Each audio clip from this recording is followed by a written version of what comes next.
नमस्कार साथियों। स्वागत है आपका आपके हिंदी वाली चैनल पे। तो चलिए शुरू करते हैं आज का जनसत्ता संपादकीय। शिक्षा के साथ अब कौशल का दौर। समय की गति बहुत तेज है और इस बदलाव के साथ ही जीने और काम करने के तरीके भी पूरी तरह बदल चुके हैं। बहुत समय से समाज में यह बात गहराई से बैठी हुई थी कि अगर जीवन में सफल होना है तो एक बड़ी डिग्री का होना सबसे जरूरी है। मगर अब चारों तरफ यह चर्चा हो रही है कि आने वाले समय में सिर्फ डिग्री पाना ही काफी नहीं होगा। कौशल विकास का पैमाना अहम होगा। ऐसे में क्या डिग्री की प्रासंगिकता का सवाल उन करोड़ों छात्रों और अभिभावकों के लिए उठ खड़ा हुआ है जो अपनी मेहनत की कमाई और जीवन का कीमती समय एक डिग्री हासिल करने में लगा देते हैं। पहले यह माना जाता था कि स्कूल और कॉलेज की पढ़ाई खत्म करने के बाद जो प्रमाण पत्र मिलता है वही उज्जवल भविष्य की एकमात्र चाबी है। लेकिन अब वह चाबी अपनी चमक खो रही है। दुनिया उस दिशा में आगे बढ़ रही है जहां इस बात से ज़्यादा फर्क पड़ता है कि किसी को काम क्या आता है, वह कितनी कुशलता से उसे पूरा कर सकता है। भारत की शिक्षा व्यवस्था में हाल ही में जो बड़े बदलाव किए गए हैं, उनका मुख्य उद्देश्य भी इसी पुरानी सोच को बदलना है। पुराने समय की पढ़ाई ऐसी थी जैसे सबको एक ही सांचे में ढालने की कोशिश की जा रही हो। इसे अक्सर मैकाले की शिक्षता पद्धति कहा जाता था, जिसका काम केवल सरकारी और निजी दफ्तरों के लिए एक जैसे कर्मचारी तैयार करना था। उस व्यवस्था में छात्रों की अपनी रुचि और उनकी छिपी हुई प्रतिभा के लिए बहुत कम जगह थी। मगर अब सोच पूरी तरह बदल रही है। शिक्षा मंत्री ने भी हाल में कहा कि अब देश को केवल डिग्री बांटने वाले संस्थानों की नहीं बल्कि हुनर भी सीखने वाले केंद्रों की जरूरत है। आज के समय में अंतर्राष्ट्रीय कंपनियां नौकरी देते समय कॉलेज का नाम या डिग्री का साल नहीं पूछती, बल्कि यह देखती हैं कि सामने वाला व्यक्ति उनकी चुनौतियों को सुलझाने की क्षमता रखता है या नहीं। अब एक हुनरमंद व्यक्ति जिसके पास कोई बहुत बड़ी डिग्री नहीं है, वह भी अपनी मेहनत और योग्यता के दम पर ऊंचे मुकाम पर पहुंच सकता है। पहले अगर कोई छात्र कॉलेज की पढ़ाई किसी मजबूरी के कारण बीच में छोड़ देता था तो उसे अच्छा नहीं समझा जाता था और उसके पिछले साल भी पूरी तरह बेकार चले जाते थे। लेकिन अब ऐसी व्यवस्था बनाई गई है कि छात्र का एक भी दिन बेकार नहीं जाएगा। अब अगर कोई 1 साल पढ़ाई करके छोड़ता है तो उसे प्रमाण पत्र मिलेगा और अगर 2 साल बाद छोड़ता है तो डिप्लोमा दिया जाएगा। यह बड़ी राहत की बात है। यह इस बात की स्वीकृति है कि सीखना कभी बेकार नहीं जाता और इंसान का हर अनुभव उसकी एक अलग योग्यता है। इससे छात्रों पर यह मानसिक दबाव काफ़ी कम हुआ है कि उन्हें हर हाल में लगातार 3 या 4 वर्ष तक एक ही कमरे में बैठकर पढ़ाई पूरी करनी ही है। अब वे अपनी ज़रूरत और परिस्थिति के हिसाब से पढ़ाई कर सकते हैं और जब भी चाहें वापस आकर अपनी शिक्षा पूरी कर सकते हैं। भारत जैसे विशाल देश में जहाँ हर वर्ष लाखों युवा अपनी पढ़ाई पूरी करते हैं, वहाँ सभी को सरकारी नौकरी नहीं मिल सकती। इसलिए अब कौशल विकास पर जोर दिया जा रहा है। स्कूलों में छठी कक्षा से ही बच्चों को ऐसी चीज़ें सिखाई जा रही हैं जो उन्हें कामकाज के लिए तैयार करती हैं, चाहे वह कंप्यूटर कोडिंग हो या बिजली का काम हो, बढ़ई का काम हो या कोई और हस्तशिल्प। अब इन सबको पढ़ाई का ज़रूरी हिस्सा माना जा रहा है। पहले इन कामों को छोटा समझा जाता था, लेकिन अब यह समझ विकसित हो रही है कि कोई भी काम छोटा या बड़ा नहीं होता, बस उसे करने की विशेषज्ञता और उसमें हासिल की गई महारत मायने रखती है। ऐसे में एक अच्छा मैकेनिक या कलाकार किसी औसत डिग्रीधारी से कहीं ज़्यादा बेहतर जीवन जी सकता है। यानी शिक्षा के साथ-साथ कौशल विकास अब समय की मांग और ज़रूरत बनता जा रहा है। कृत्रिम मेधा एआई के आने से डिग्रियों का मोल और भी कम हुआ है। जो काम पहले लोग वर्षों किताबी पढ़ाई के बाद करते थे, वह अब कंप्यूटर और मशीनें कुछ ही सेकंड में और कहीं ज़्यादा सटीकता से कर लेती हैं।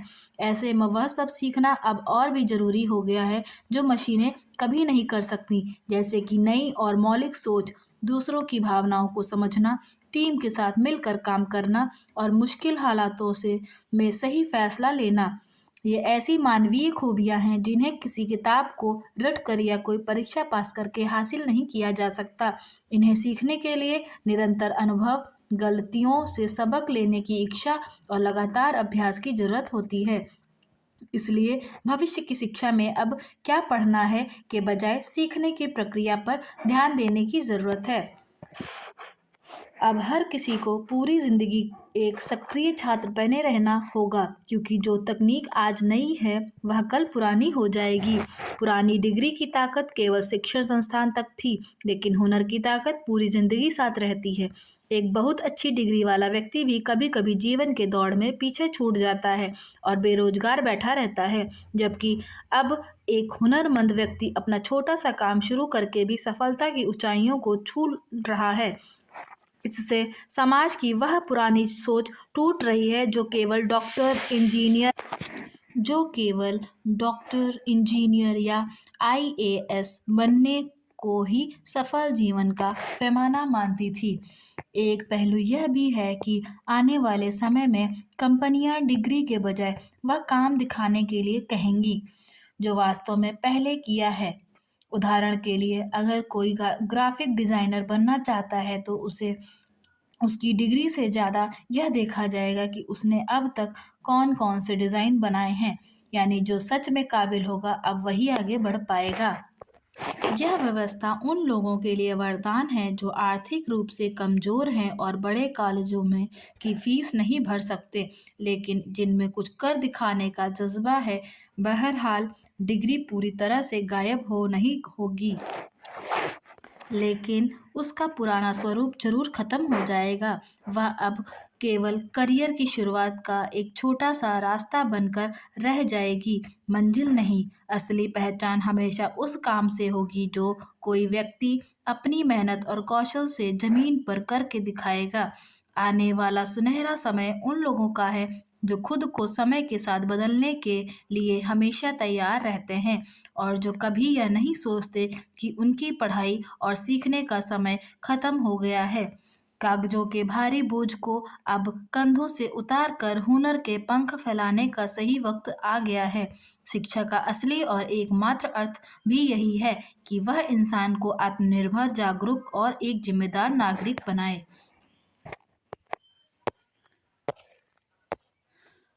संकल्प की महत्ता।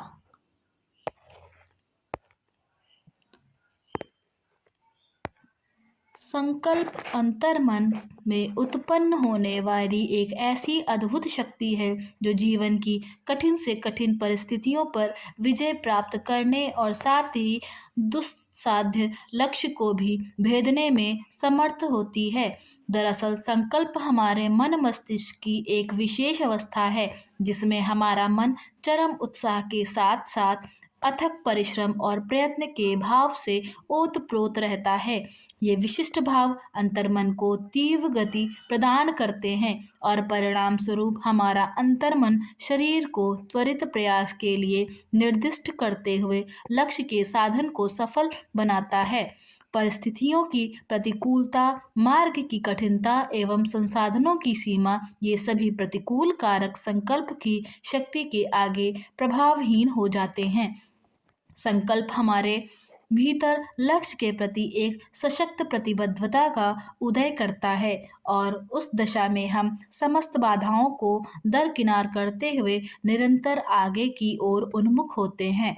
संकल्प सही अर्थों में एक ऐसा मानसिक अनुबंध है जो मनुष्य स्वयं से करता है। जब कोई व्यक्ति संकल्प लेता है तो वह केवल विचार ही नहीं करता, बल्कि अपने विचारों, कर्मों और समय को एक दिशा में केंद्रित करते हुए अपनी यात्रा आरंभ करता है। संकल्प से ही विचार, कर्म और कर्म उपलब्धि में रूपांतरित होता है।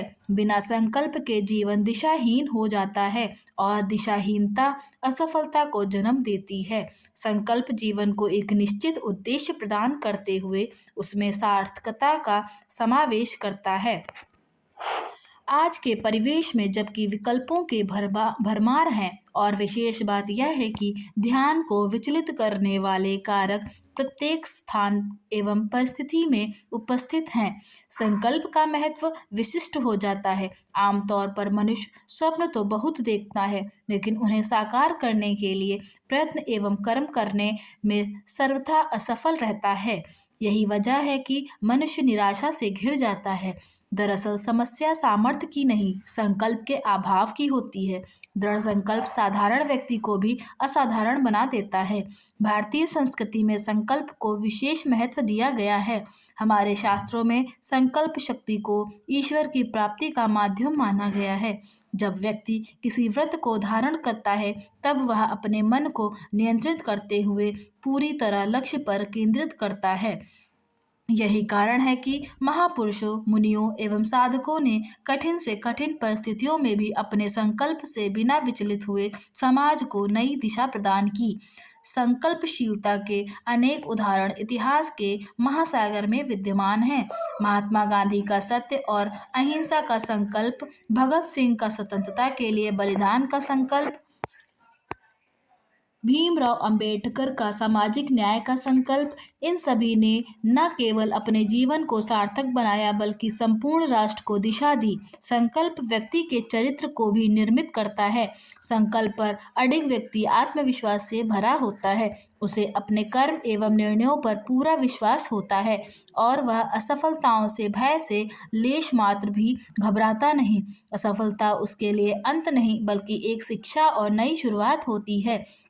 संकल्पशील व्यक्ति असफलता मिलने पर भी कहीं अधिक दृढ़ता से उठता है।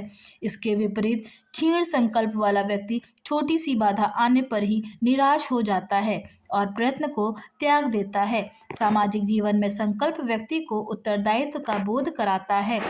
जब कोई व्यक्ति समाज के प्रति अपने कर्तव्यों का संकल्प लेता है, तब वह केवल अपने हित तक ही सीमित नहीं रहता बल्कि दूसरों के कल्याण के लिए भी तत्पर रहता है। दृढ़ संकल्प के माध्यम से ही समाज में सकारात्मक परिवर्तन संभव है। यह सच है कि बड़े परिवर्तन हमेशा लघु संकल्पों से ही प्रारंभ होते हैं। व्यक्तिगत जीवन में संकल्प आत्म परिवर्तन और आत्म परिष्कार का माध्यम है। अवगुणों को त्यागते हुए सद्गुणों से युक्त स्वस्थ जीवन शैली को अपनाने के लिए संकल्प नितांत आवश्यक है। परिवर्तन केवल इच्छा मात्र से नहीं घटित होता बल्कि दृढ़ निश्चय और निरंतर प्रयास से संभव हो पाता है। जब व्यक्ति जीवन को सुंदरता और सार्थकता प्रदान करने के लिए स्वयं से वचनबद्ध होता है, तभी वास्तविक परिवर्तन की शुरुआत होती है। यह भी एक कटु सत्य है कि संकल्प को बनाए रखना आसान नहीं होता। समय और परिस्थितियां उत्साह को क्षीणता की ओर अग्रसर करते हैं, बाधाओं को बढ़ा सकते हैं। ये कर्म और प्रयत्न के तारतम्य को भी बाधित करते हैं। ऐसी दशा में आत्मचिंतन और आत्म प्रेरणा आवश्यक हो जाती है। व्यक्ति को संकल्प का स्मरण कर उसके उद्देश्य को फिर से समझते हुए कर्म की निरंतरता को किसी भी तरह बनाए रखना चाहिए। संकल्प जितना स्पष्ट और दृढ़ होगा, लक्ष्य को साधना उतना ही आसान होगा। कहा जा सकता है कि संकल्प मानव जीवन की वह आधारशिला है जिस पर सफलता, चरित्र और सार्थकता का भवन खड़ा होता है। संकल्प के साथ साधारण क्षमता भी असाधारण उपलब्धियों को अर्जित कर सकती है। संकल्प व्यक्ति को परिस्थितियों का दास नहीं बल्कि उनका स्वामी बनाता है। जीवन की प्रत्येक चुनौती संकल्प की कसौटी है और प्रत्येक उपलब्धि संकल्प की विजय। इसलिए आवश्यक है कि हम अपने जीवन में संकल्प की शक्ति को पहचानते हुए उसे लगातार विकसित करें। छोटे छोटे संकल्पों से आरंभ करते हुए धीरे धीरे बड़े लक्ष्यों की ओर बढ़ें। जब संकल्प सशक्त होगा, तब जीवन अपने आप ही सशक्त होता जाएगा। यही संकल्प की वास्तविकता महत्ता है। पुस्तकों का महत्व। पुस्तकें परिवर्तन का वाहक होती हैं। ये दुनिया की खिड़कियां हैं। ये समय के समुद्र में प्रकाश स्तंभ की तरह हैं। देश की राजधानी दिल्ली में इन दिनों विश्व पुस्तक मेला लगा है। इस मेले में वैसे तो हर वर्ग के लोगों को जाना चाहिए, लेकिन खास तौर पर युवा वर्ग को इसमें अवश्य रुचि लेनी चाहिए। हो सकता है इस पुस्तक मेले में ऐसी पुस्तकें मिल जाएं जो आपके लिए मार्गदर्शक बन जाएं। इस मेले में विद्यार्थियों को परीक्षा की तैयारी करने से संबंधित पुस्तकें भी मिलेंगी। आज इंटरनेट का ज़माना है, फिर भी पुस्तकों का महत्व हमेशा रहेगा। खास तौर पर धर्म, संस्कृति और प्राचीन इतिहास की जानकारी जितनी हमें पुस्तकों से मिल सकती है, उतनी शायद ही इंटरनेट पर मिल पाए। इतिहास की पुस्तकें उन देशभक्तों की प्रेरक कहानियों से भरी हैं, जिन्होंने निस्वार्थ भाव से अपना सब कुछ देश के लिए न्यौछावर कर दिया।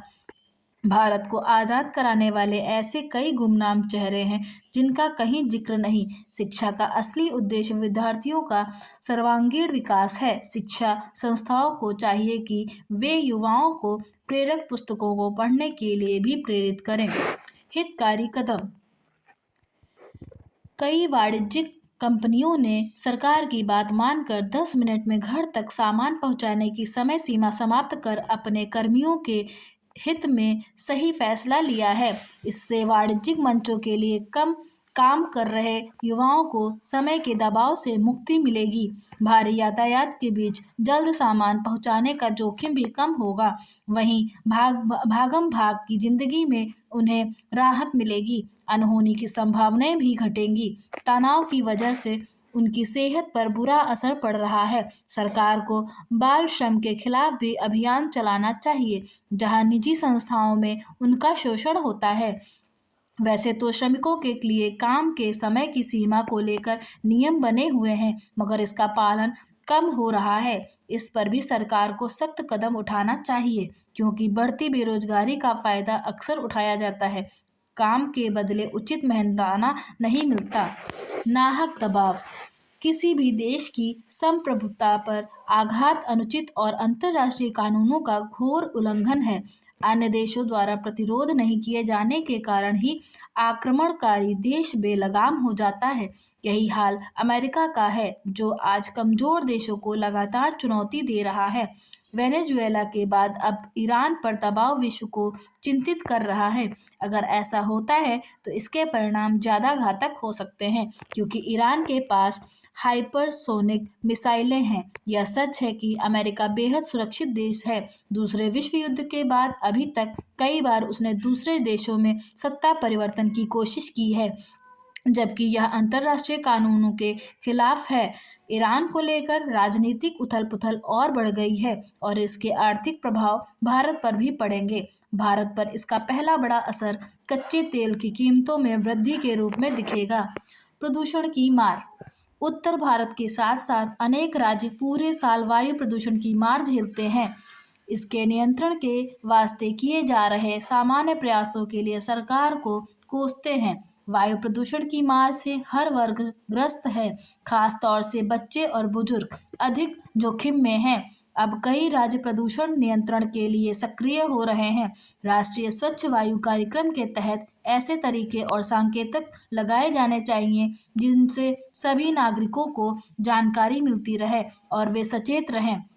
बिगड़ते प्रदूषण पर नज़र रखने के लिए निगरानी तंत्र को मजबूत करना जरूरी है। यह एक सकारात्मक कदम होगा।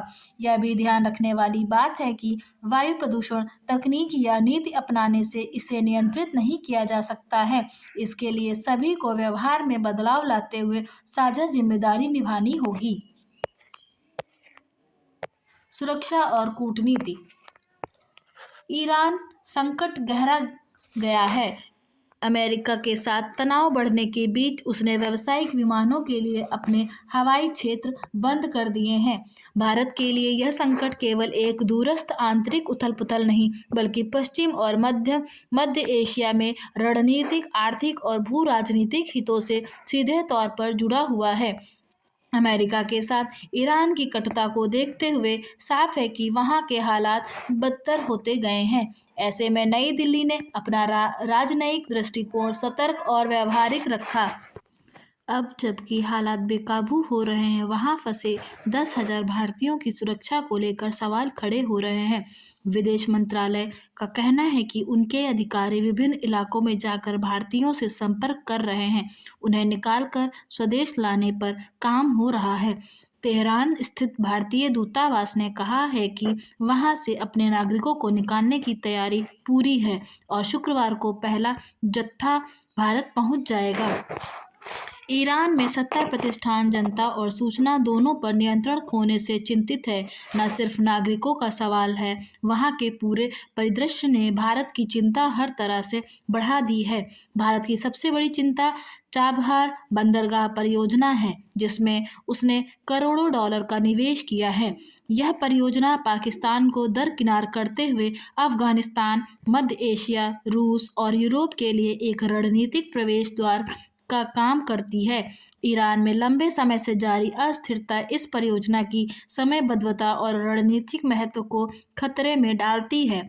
विशेष रूप से चाबहार जाहेदान रेलवे लाइन को अशांत माहौल चीन को अपना प्रभाव बढ़ाने का अवसर भी दे सकता है, जिससे भारत की क्षेत्रीय और समुद्री स्थिति पर सवाल खड़े हो सकते हैं।